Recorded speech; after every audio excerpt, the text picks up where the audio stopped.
Allez, bonjour. Alors aujourd'hui, on fait la pompe à essence du Rotax Max. Yes, alors elle se trouve dessous le carbu.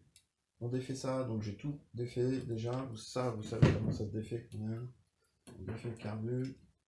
Et elle se trouve ici, donc j'ai tout desserré. Donc on enlève la durite qui est dessous, celle de dépression, l'arrivée d'essence et la sortie d'essence. Tac, on défait nos durites et les durites, si elles sont dures, on les rechangera. Allez, je la dévisse et on va la faire. On va changer les joints. On va la refaire. Donc, on va la démonter à l'atelier. Tac. Donc voilà, on va démonter la pompe à essence. Donc la pompe à essence, pourquoi on la fait soit on connaît vraiment pas l'historique de notre carte, il est un peu vieux. Et puis on se dit, bah tiens, pour avoir un truc propre, on va rechanger les joints de la pompe, parce que ça peut sécher et tout, et puis être sûr de ne pas être emmerdé. Ou soit il y a un comportement du kart qui est un peu spécial. On va dire que arrivé au bout de la ligne droite, le kart commence à péter, comme s'il manquait d'essence. On enrichit, mais le kart il continue toujours à péter. Au bout de la ligne droite, après la ligne droite, quand on accélère, il y a un gros manque, il y a un trou, tac, il n'y a rien, puis tout d'un coup ça part, comme si la cuve était vide, et c'est ce qui se passe. Le kart n'arrive pas à prendre ses tours aussi. Donc tout ça, c'est des signes. Faut changer la pompe à essence. Hein. On dit, oh, c'est la batterie, machin, c'est autre chose. Non, là, ces symptômes-là, c'est la pompe à essence. Euh, de plus, s'il y a de l'air dans les durites, c'est pas bon. Hein. S'il y a de l'air dans les durites, il y a un truc. Hein. Donc ça, c'est la pompe à essence. Alors après, vous pouvez la démonter. Si vous voulez souffler dedans pour être sûr que ça soit ça, mais changer les joints, ça coûte rien. Hein. Donc oui, il y a des petites flèches. Et à contresens, à la sortie, vous pouvez souffler dedans. Si l'air elle passe, c'est que là, la pompe à essence n'est plus du tout étanche. Voilà, c'est ça. Allez, on démonte les quatre petites vis. Donc c'est la pochette de joint entre 12 et 17 euros, je crois, un truc comme ça. Mi-cuni. Hein. Il y a trois joints changés. Euh, c'est pas la mort. Hein. Et ça vaut vraiment le coup parce que là, après, on est sûr que on part sur du bon pied et puis on va dire. Après, on peut la changer. Nous, comme en loisir, on tourne pas beaucoup. Moi, l'année dernière, en un an, j'ai tourné 10 heures. On va dire que euh, tous les 2 ans ou 3 ans, je vais changer ma pompe. C'est pour être tranquille, quoi. On va dire à chaque grosse révision, ça coûte rien de changer les joints. Alors, on va ouvrir ça.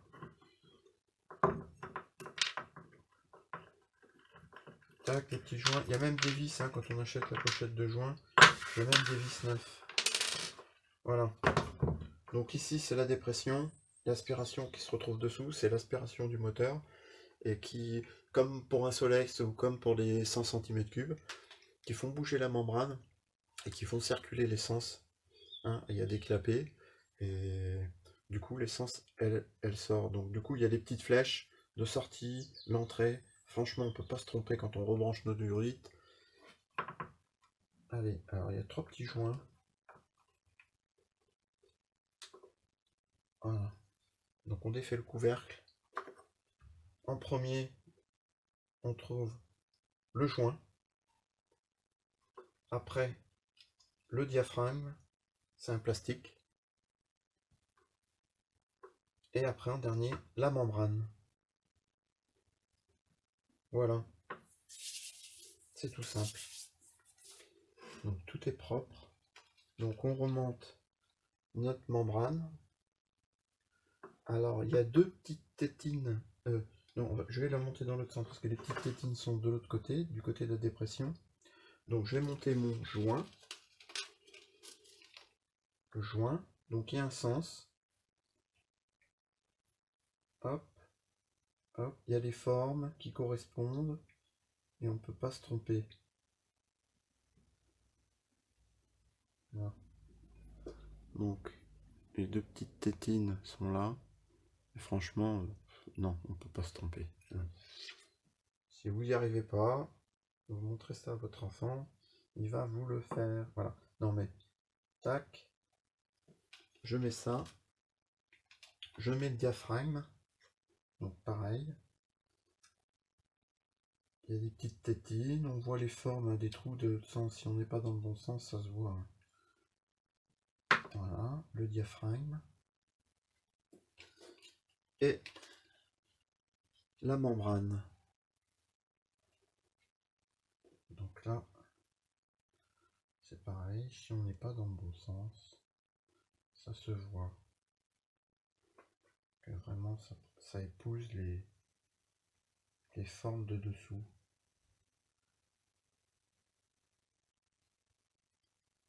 Voilà, ça plaque bien, ça fait pas de plis. Faut que ça soit pas trop mal, hein, parce que sinon, c'est foutu en l'air. Et après,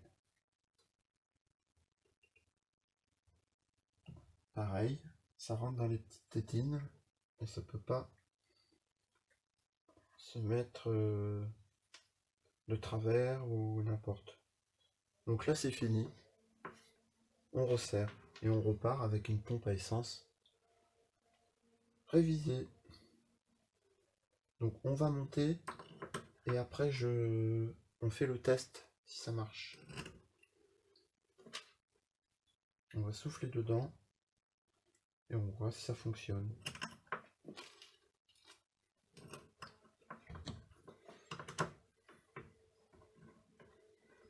Donc ne pas hésiter à le faire hein, de temps en temps.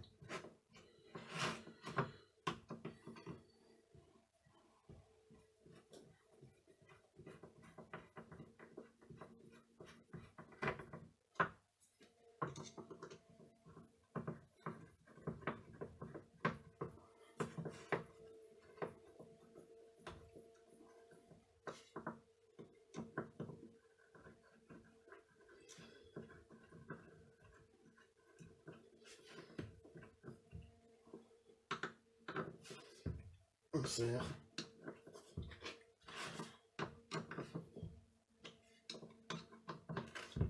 Voilà. Donc ici c'est la dispersion.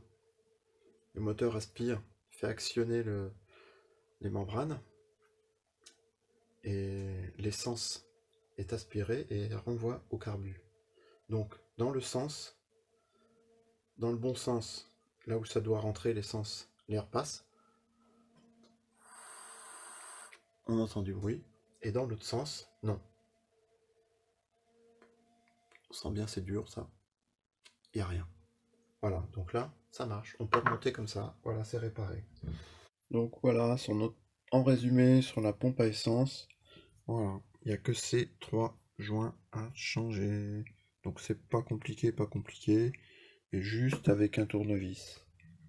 Voilà, donc si vous avez aimé la vidéo, vous mettez un pouce, et si vous avez envie de voir autre chose sur le Rotax, dites-moi.